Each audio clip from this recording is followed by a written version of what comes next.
Amigos, nos encontramos con el internacionalista Fabián Bayas para analizar, comentar y encontrar respuestas en torno pues, a la crisis venezolana y particularmente, creo yo, a la posición que le toca asumir al gobierno peruano. Y el presidente Pedro Pablo Kuczynski reiteró ayer lo que nos dijo en entrevista exclusiva en TV Perú esta semana sobre su posición de empujar la opción de activar la Carta Democrática de la OEA, que pondría bajo una presión importante a el régimen de Nicolás Maduro. Sin embargo, bueno, la tensión no cesa en el hermano país. Mientras tanto, los presidentes pues se van a reunir en Cartagena para ver cuáles son las opciones. Fabián, gracias por estar con nosotros. Buenos días. Muchas gracias por la invitación. Bueno, ¿qué se puede esperar de la reunión en Cartagena? Primero, el viento sopla efectivamente a que la apuesta de Kuczynski pueda tener o llegar a buen final. A ver, hay que explicar un poquito lo que es la cumbre iberoamericana, ¿no? Que es una cumbre que hace desde 1991 trata de unir a aquellos países que dominan el lengua español o portugués en la región para poder cooperar. Esta es una cumbre que ya hace más o menos una década los países bolivarianos, llamando Venezuela, llamado Cuba mismo, aunque ahora va a mandar a su canciller en una forma extraordinaria, países como Bolivia, países como Nicaragua no participan, porque tienen una crítica con respecto a las cumbres. Entonces va a ser un escenario bastante positivo para cualquier tipo de este tipo de iniciativas de aplicación de la Carta Democrática, porque va a encontrar un ambiente en el cual no va a haber en forma importante de jefes de Estados una resistencia. Entonces vamos a decir que hay un ambiente positivo para poder tener recepción a este tipo de iniciativas. ¿Alcanzan los votos? Lo comentábamos ayer con Luis González Posada, contábamos votos a ver si es que alcanzarían. ¿Dónde está, digamos, hacia el cuadrante, la brújula política? Correcto. Hay que aclarar una cosa que se podemos confundir. Esto no puede ser aprobado en la Cumbre Iberoamericana, tiene que ser aprobado en la OEA, que ese es otro escenario. Esto es una fase exploratoria, conversatoria, no va a ser ningún acuerdo formal. Digamos. Correcto. Entonces, en la OEA, allí la política general, desde su constitución, es que cada país es un voto. En otras palabras, un país muy pequeño, como puede ser un país caribeño, claro, pesa lo mismo que Estados Unidos, que es un voto también. Entonces, no hay una diferenciación de poder en general, un voto es un voto. Y la influencia de Venezuela en muchos pequeños países caribeños con respecto pues, al petróleo ha sido más que... Correcto. Si bien es cierto que en los últimos años esta influencia ha disminuido, por la razón que ya no puede regalar petróleo, por la misma situación económica, todavía tiene un grupo de pequeños países que sí van a apostar por él, además de los clásicos países denominados bolivarianos. Estamos hablando de Bolivia mismo, estamos hablando de Ecuador, estamos hablando de Nicaragua y también de Cuba. Entonces, ahí hay un bloque más los países pequeños, que yo creo que esos países pequeños van a hacer la diferencia en una votación para poder decir que se puede aplicar la Carta Democrática. Se debe estar conversando con ellos, debe haber algún tipo de instancias. Yo creo que sí, pero aún así, cuando no se aplica a nivel de consensualmente, hay problemas al momento de su aplicación, porque se politiza inmediatamente. ¿Cómo se aplica? ¿Cómo se aplica la Carta Democrática en este caso? ¿Qué tipo de restricciones son las que se le aplicarían al gobierno de Maduro? Recordemos las aplicaciones anteriores a la Carta Democrática que ha habido, inclusive la experiencia peruana durante el gobierno de Fujimori a raíz del año 2000, ¿no?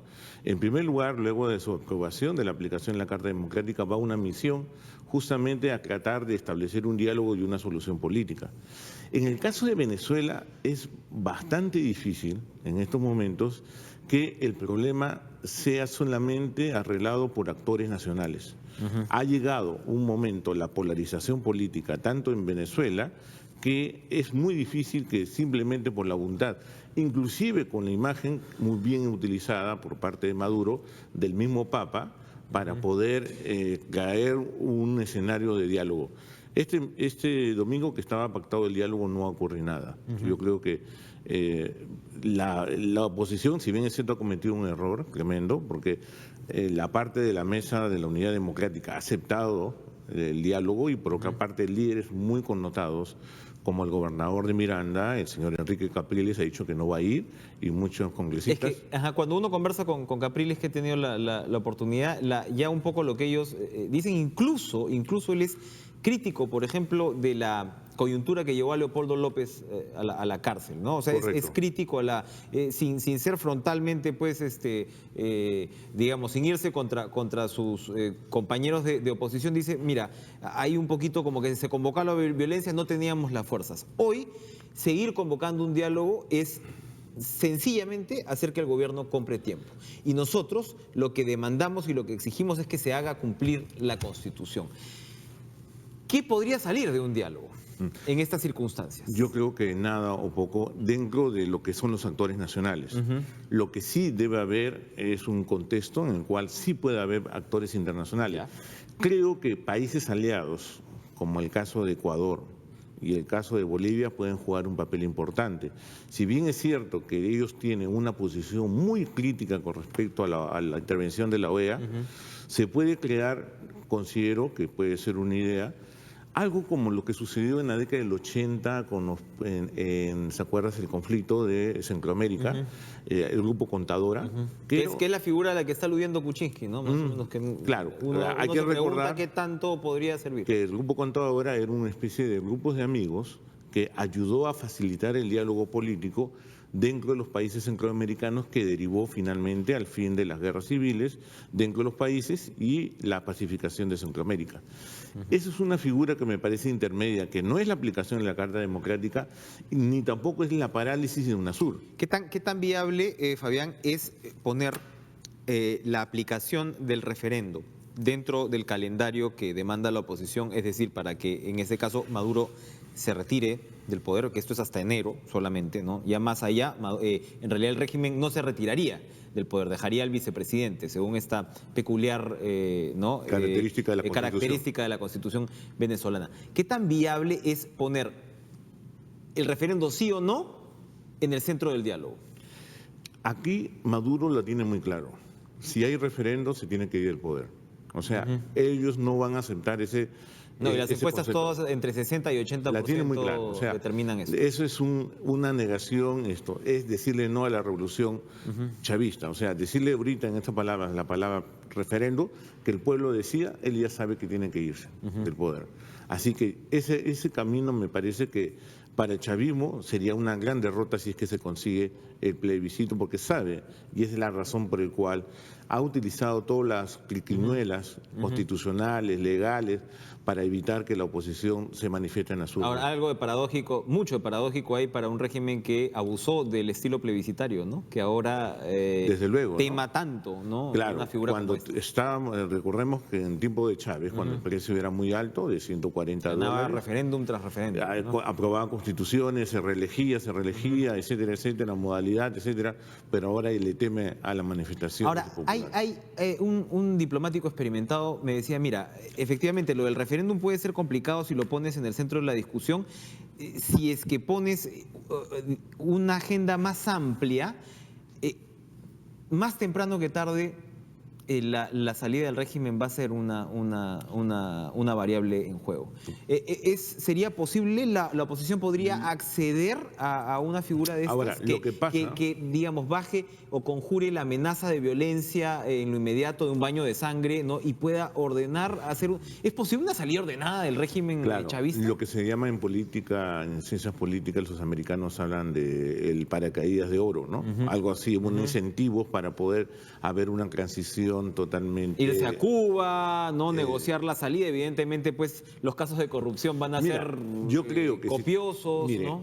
Seamos realistas, si queremos realmente una salida, como todos lo deseamos, pacífica, y evitar una confrontación, que el escenario ya está dado para que se dé. Así es. Y parece un choque de dos vehículos que van a toda velocidad en poco tiempo. Si tenemos que darle algo de eso, ¿no? Tenemos que darle algún tipo de incentivo para que el régimen chavista no aparezca como el gran derrotado de la escena política. Porque aquí no estamos hablando únicamente, por supuesto, de tensión política. Ya conocemos las características de la crisis humanitaria, pero vemos las actualizaciones en la prensa hoy. El servicio de inteligencia está rodeando las fábricas de alimentos.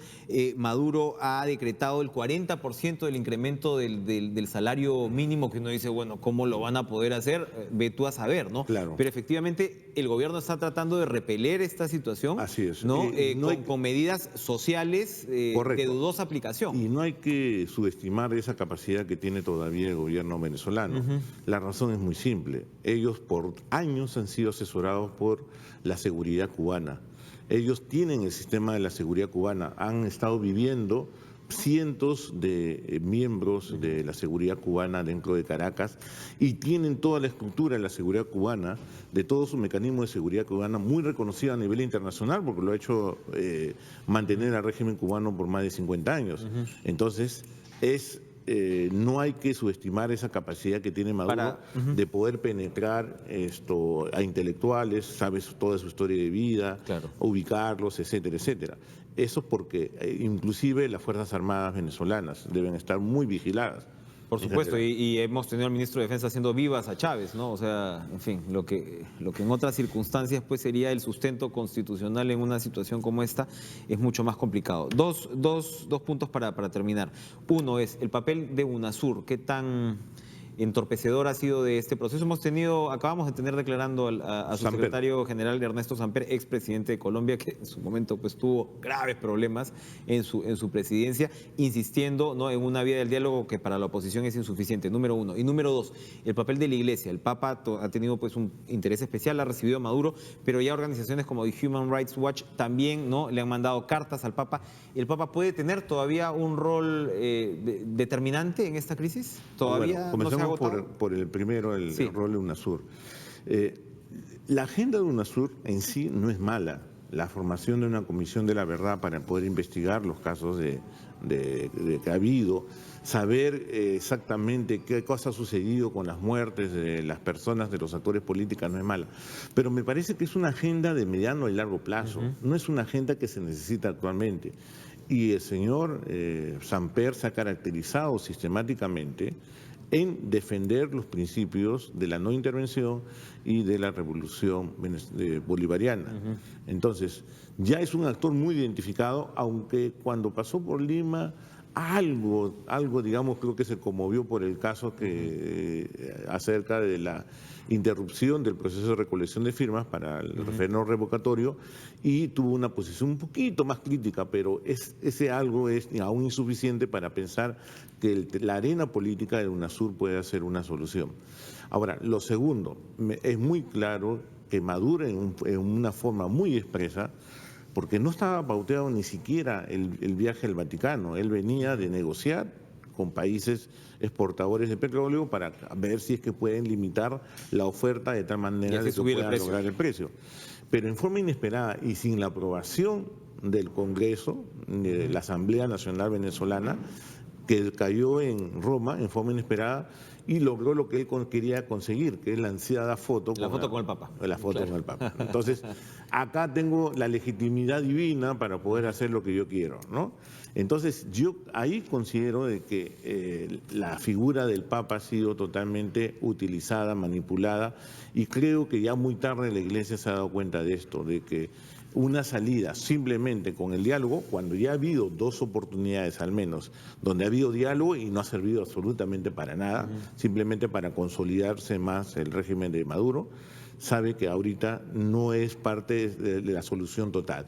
Sí debe estar presente el diálogo, pero con otras medidas como es permitir el revocatorio, la libertad de presos políticos y la libertad de prensa. Que es, entre otras cosas, lo que exige el presidente Kuczynski, ¿no? Comenzando por el tema de los presos políticos. Fabián Bayas, muchas gracias por estar con nosotros. Seguramente tendremos novedades en los próximos días con respecto al caso, al crítico, al delicado caso venezolano.